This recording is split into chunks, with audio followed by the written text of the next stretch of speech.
Next आपका important question है इसमें चैप्टर में अल्टरनेटिव्स टू डिसिप्लिनरिटी। डिसिप्लिनरिटी क्या होती है? ये एक ब्रॉड कैटेगरी है आपकी एकेडमिक डिसिप्लिन की। जैसे एकेडमिक डिसिप्लिन में आपको पर्टिकुलर सब्जेक्ट की अपने एरिया की जो है प्रॉपर नॉलेज है, तो इसमें क्या होती है किसी भी सब्जेक्ट की आपको प्रॉपर नॉलेज है, उसको आप अप्लाई कैसे कर रहे हैं, कैसे मेथोडोलॉजी उसकी लगा रहे हैं, वो सब आती है आपकी डिसिप्लिनरिटी में।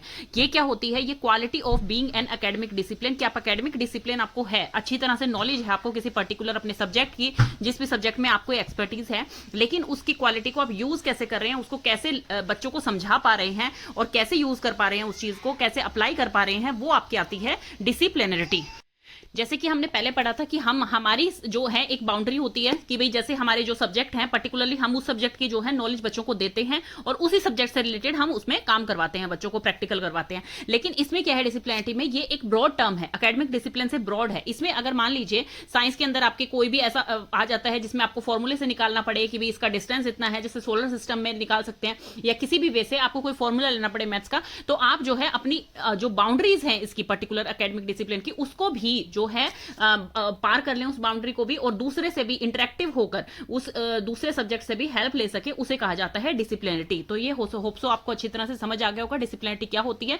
ये एक ब्रॉड कैटेगरी होती है आपकी एकेडमिक डिसिप्लिन की। इसमें क्या देखा जाता है, the quality of being an academic discipline, कि भी आपने जो एकेडमिक डिसिप्लिन आप में है, आप में पर्टिकुलर सब्जेक्ट का इतना अच्छी नॉलेज है, जब आपने गेन कर ली है, तो आप उसको किस तरह से जो है आगे पास ऑन कर रहे हैं, किस तरह से जो है उसको अप्लाई कर रहे हैं, तो वो आपकी आती है इसमें। देन आपकी आगे है meaning of alternative discipline. Alternative discipline का मतलब ये है कि जैसे पुराने टाइम में जो पेनल्टीज लगाई जाती थी, ट्रेडिशनल टाइम में जो पेनल्टीज लगाई जाती थी, जैसे कि रेस्टिकेट कर दिया जाता था बच्चों को, 14 दिन के लिए सस्पेंड कर दिया जाता था, तो इस तरह से जो जो पेनल्टीज होती थी वो अब जो है उसका ऑल्टरनेटिव है आपका ऑल्टरनेटिव डिसिप्लिन, कि इसमें जो है बच्चों को इतनी पेनल्टीज नहीं दी जाती हैं, उनको समझाया जाता है, उनको थोड़े से मौके दिए जाते हैं, रिमीडियल एक्शंस लिए जाते हैं ताकि वो बच्चे सुधर सकें। और ये सिर्फ बच्चों के लिए ही नहीं है, स्कूल में ही नहीं है, ये आपकी किसी ऑर्गेनाइजेशन के लिए हो सकता है, किसी वर्क प्लेस पे हो सकता है, किसी स्कूल में हो सकता है। तो मेनली इसका मतलब क्या है, alternative discipline is an alternative to traditional penalty. ये ट्रेडिशनल पेनल्टी का एक ऑल्टरनेट है कि भाई आप रस्टिकेट क्यों कर रहे हैं बच्चे को या सस्पेंड क्यों कर रहे हैं स्कूल से, उसको समझाइए और उसको जो है रिमीडीज दीजिए, उसको बताइए कि आपने यहां गलती करी है, अगर आप रिपीट करेंगे तो ये चीज गलत है, उसको थोड़ी सी काउंसलिंग कीजिए आप, तो वो चीजें आती हैं आपकी ऑल्टरनेट डिसिप्लिन। मीन्स कि उस पर्टिकुलर आपकी ऑल्टरनेटिव डिसिप्लिन में जो सुपरवाइजर है, जो प्रिंसिपल है, जो वहां के मैनेजर हैं, आपके वर्क प्लेस में मैनेजर होते हैं, स्कूल में प्रिंसिपल होते हैं, सुपरवाइजर होते हैं, तो वो क्या करें, वो देखें कि भी आपने किस तरह की गलती की है, उसे कैसे नेगोशिएट किया जा सकता है, उसको कैसे करेक्ट किया जा सकता है और बंदे को कैसे समझाया जा सकता है फ्यूचर के लिए।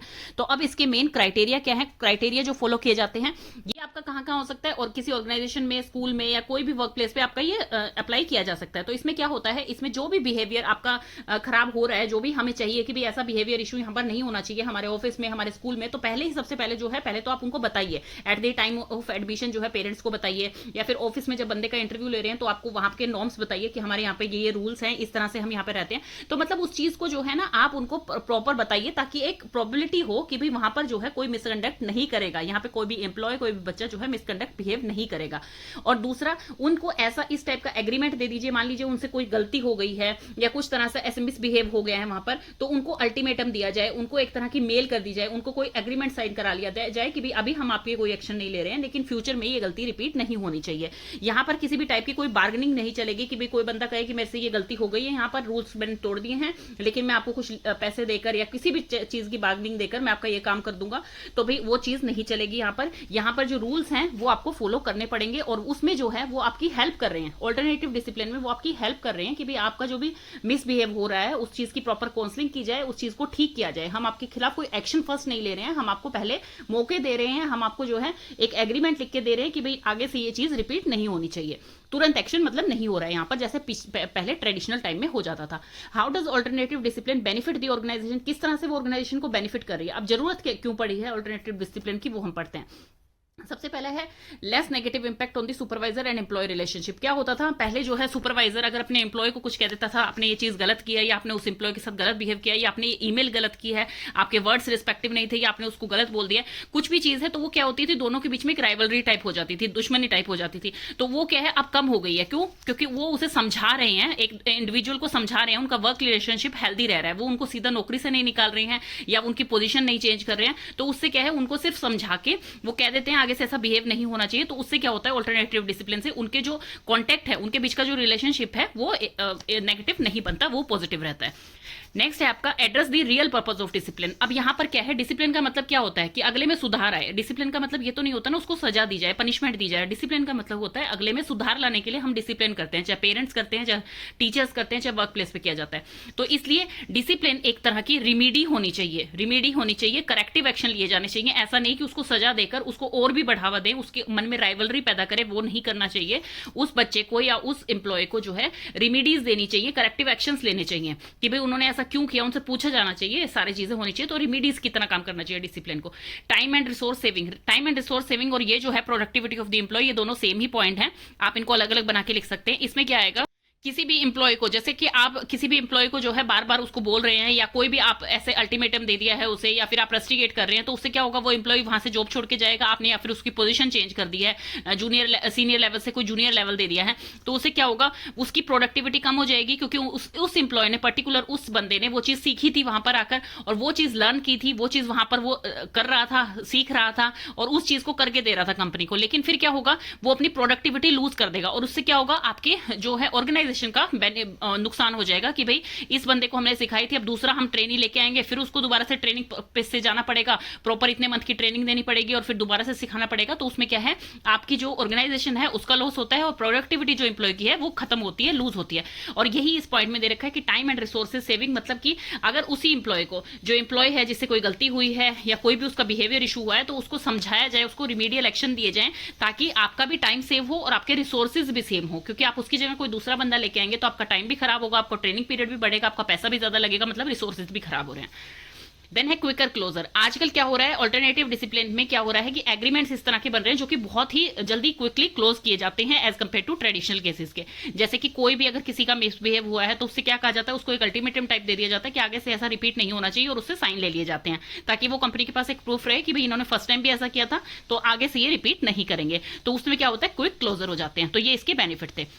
अब इफेक्टिव डिसिप्लिन फॉर चिल्ड्रन क्या है, देखिए बच्चे जो होते हैं हमारे स्कूल में, बच्चे जाते हैं, हम क्या सिखाने के लिए उन्हें भेजते हैं, एक तो एजुकेशन के लिए। हम सिर्फ वहां पे एजुकेशन तो नहीं सिखाते, हम सोचते हैं कि टीचर के सामने, जैसे पीटीएम में भी हम क्या बोल के आते हैं कि मैम ये आपकी बात सुनते हैं, आपकी बात मानते हैं, तो आप इन्हें थोड़ा सा डिसिप्लिन समझाइए, आप इन्हें कहिए कि ये प्रॉपर जो है खाना फिनिश करें, अच्छी तरह से बैठें, टीवी कम देखें। तो ये सब चीजें हम किस लिए कहते हैं, क्योंकि हम चाहते हैं कि हमारा बच्चा डिसिप्लिन में रहे। डिसिप्लिन में रहेगा बच्चा तो उसमें क्या आता है, उसमें मोटिवेशन आता है, उसकी लर्निंग बढ़ती है, उसकी कॉन्सेंट्रेशन लगती है, और वो चीजें जो हमें डर होता है कि बच्चे जो हैं गलत रास्ते पे ना चले जाएं, गलत संगत ना मिल जाए, वो चीजें उनकी कम हो जाती हैं। क्योंकि अगर टीचर उन्हें समझाएगी, पेरेंट्स भी उन्हें समझा रहे हैं, काउंसलिंग कर रहे हैं टाइम टाइम पे, तो वो चीजें कम हो सकती हैं।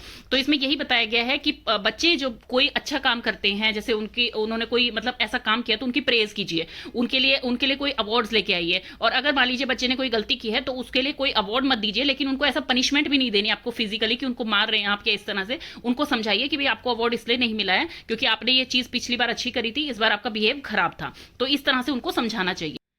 और बच्चे का जो है हमें सेल्फ कंट्रोल करना है, मतलब ताकि वो उनके अंदर खुद डिसिप्लिन आए। ये नहीं कि हम डंडे की नोक पे उनसे डिसिप्लिन करवा रहे हैं, ऐसा नहीं, उनके अंदर खुद सेल्फ डिसिप्लिन आना चाहिए, तभी जो है वो एक प्रॉपर मोरल वैल्यूज अपने अंदर गेन कर पाएंगे। तो इसलिए बच्चे के अंदर सेल्फ कंट्रोल आना चाहिए। पेरेंटिंग क्या जॉब होती है आपकी, पेरेंटिंग में बच्चे को कैसे रेज किया जाता है, ये एक प्रॉपर जो है बहुत ही बड़ा टास्क होता है। ऐसा नहीं है कि छोटा है, बहुत ही बड़ा टास्क है। बच्चों को आप टाइम दीजिए प्रॉपर, उसके साथ फ्रेंडली बिहेव कीजिए, उसकी बातें सुनिए। वो आपको बातें कभी भी बड़ी एकदम नहीं बनती हैं। बच्चा पहले कुछ आपको बताना चाहता है तो उसको टाइम दीजिए प्रॉपर। जैसे स्कूल से आया है बच्चा तो उसको 1 घंटा टाइम दीजिए, क्या स्कूल में क्या क्या हुआ, कोई भी चीज हुई डेली उससे पूछिए, तो वो चीज अपनी बताएगा, और अपनी प्रॉब्लम्स जो है उससे आप सॉल्व कर सकते हैं उनकी। तो इसके कारण उनके बिहेवियर खराब नहीं होंगे।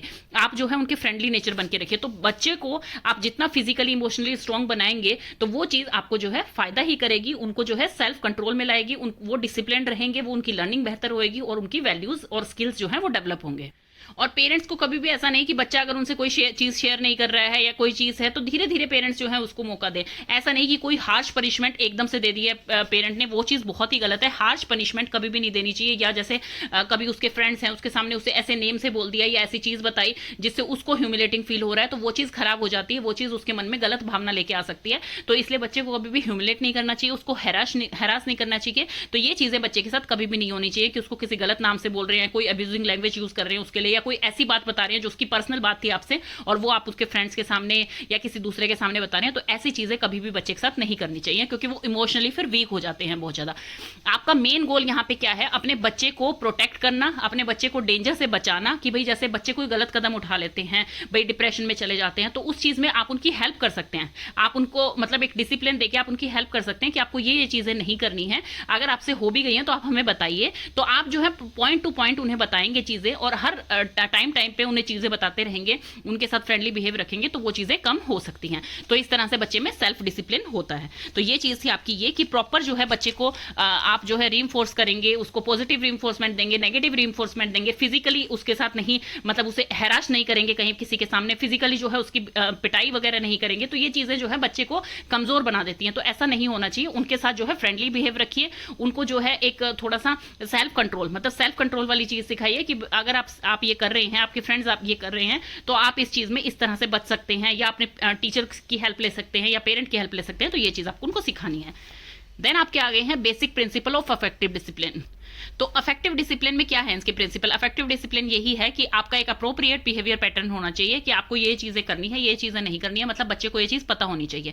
बच्चे का और पेरेंट का जो आपस में होता है रिलेशनशिप, वो पॉजिटिव होना चाहिए, फ्लेक्सिबल होना चाहिए। ऐसा नहीं कि एकदम हार्श हो कि भाई पेरेंट्स बात कर रहे हैं तो वो एक बड़े के तौर पर बात कर रहे हैं, नहीं, वो उनको फ्रेंडली तौर पर जो है बच्चे के साथ बात करनी चाहिए, फ्लेक्सिबल होना चाहिए। आपका जो इफेक्टिव डिसिप्लिन होता है उसमें किसी भी तरह की कोई शेम, नेगेटिव गिल्ट, इस तरह की चीजें नहीं होनी चाहिए। इससे क्या होता है, बच्चे का ट्रस्ट टूट जाता है अपने पेरेंट्स से, अपने टीचर से, अपने फ्रेंड से।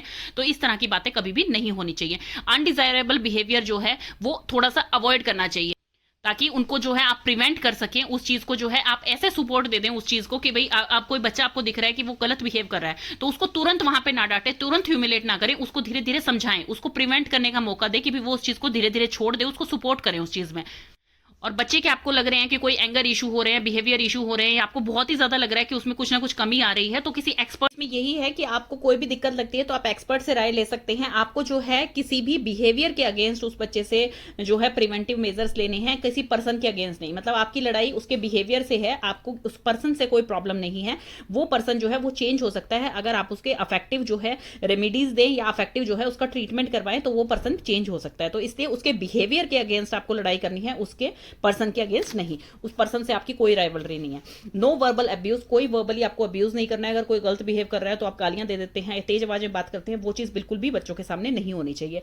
एज अप्रोप्रिएट होने चाहिए आपके, जैसे कि कोई बच्चा है, 3 साल का बच्चा है, अब 3 साल के बच्चे से या 2.5 साल के बच्चे से हो सकता है पानी का गिलास है वो पकड़ने की कोशिश कर रहा है और वो गिर गया उससे, और आप मान लीजिए फिसल गए हैं उससे, तो आपको उस पर चिल्लाना नहीं चाहिए, कोई वर्बल मतलब उसको अब्यूज नहीं करना चाहिए। ऐसा उसको जो है समझाइए, उसकी एज को समझिए कि अभी मैं इसको डिसिप्लिन नहीं सिखा सकता हूं कि आप इस तरह से पानी नहीं गिरा सकते या कुछ भी।